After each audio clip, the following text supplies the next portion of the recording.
과학기술정보통신부는 장애인과 고령자 등 디지털 취약계층의 정보 접근성을 높이고 이용 편의를 증진하기 위한 지능정보화 기본법 시행규칙 개정안을 마련하고 이해관계자 등 국민 의견을 수렴하기 위해 6월 10일부터 7월 22일까지 입법 예고한다고 밝혔습니다. 이번 개정안은 정보통신 접근성 품질 인증의 세부 기준을 개선하는 내용으로 장애인, 고령자 등이 신체적 또는 인지적 제약에 의한 불편함 없이 웹사이트를 쉽게 이용할 수 있도록 하는 내용을 담고 있습니다. 구체적으로는 사용자 입력창을 크게 구현하도록 해 손떨림이 있는 사용자도 웹페이지를 용이하게 조작할 수 있게 하고 다양한 인증 방법을 제공하도록 해 기억, 읽기 등의 어려움이 있는 사용자도 패턴이나 지문 등으로 로그인과 같은 인증 과정을 수월하게 수행할 수 있도록 했습니다. 또한 웹사이트 접근성 품질 인증 발급을 위해 지불하는 수수료 산정의 세부 기준을 시행규칙에 규정해 국민의 알 권리를 보장하고 인증 업무의 법적 안정성 및 투명성을 제고할 계획입니다. 고용노동부는 미조직 근로자 지원과가 6월 10일 신설됐다고 밝혔습니다. 미조직 근로자 지원과는 근로자임 센터와 플랫폼 종사자 등을 위한 쉼터 등 전달 체계를 토대로 노동 약자들의 목소리를 반영해 공제 회등 활성화, 일하는 여건 개선, 표준계약서 활용 확산 등 권익 보호, 이음센터 등 온 오프라인 채널을 통해 의견 수렴 및 정책 지원에 반영 등 참여 소통을 통한 이해, 대변, 갈등 해결을 위한 맞춤형 상담 및 분쟁 조정 등 지원, 가칭 노동 약자 지원과 보호를 위한 법률 제정 추진 및 실태조사 실시 등의 기능을 수행할 계획입니다.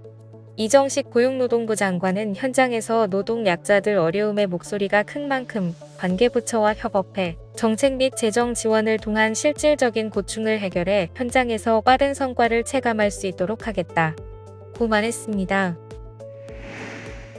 행정안전부는 여름철 풍수해로 인한 인명피해를 최소화하기 위해 침수 상황에서 스스로 대피가 어려운 침수 취약계층 4,500명을 집중적으로 지원한다고 6월 11일 밝혔습니다.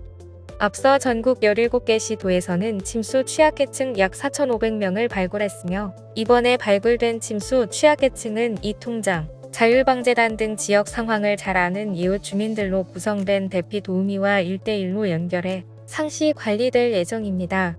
대피 도우미는 기상 위험 예보 시 매칭된 취약계층 가구 주변이 배수로 막힘이나 대피 장애물 제거 등 사전 예찰 활동을 강화합니다.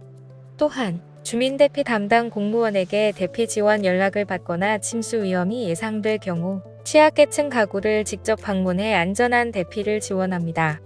이 밖에도 소방청의 119 안심콜 서비스와도 연계해 보다 신속한 대피 지원이 이루어지도록 할 계획입니다. 침수 취약계층이 119로 신고하면 사전 등록된 침수 취약계층 정보를 확인 후 대피 도우미와 공동 대응해 지원할 방침입니다. 보건복지부는 7월 1일부터 국민연금 기준소득월액 상한액이 590만원에서 617만원으로 하한액은 37만원에서 39만원으로 상향 조정된다고 밝혔습니다.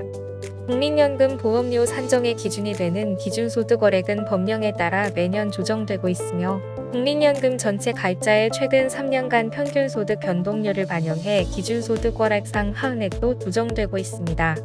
2024년도 기준소득월액 조정으로 국민연금 최고 보험료는 전년보다 24,300원이 인상된 55만 5,300원이 되고 최저 보험료는 전년보다 1,800원이 인상된 35,100원이 됩니다.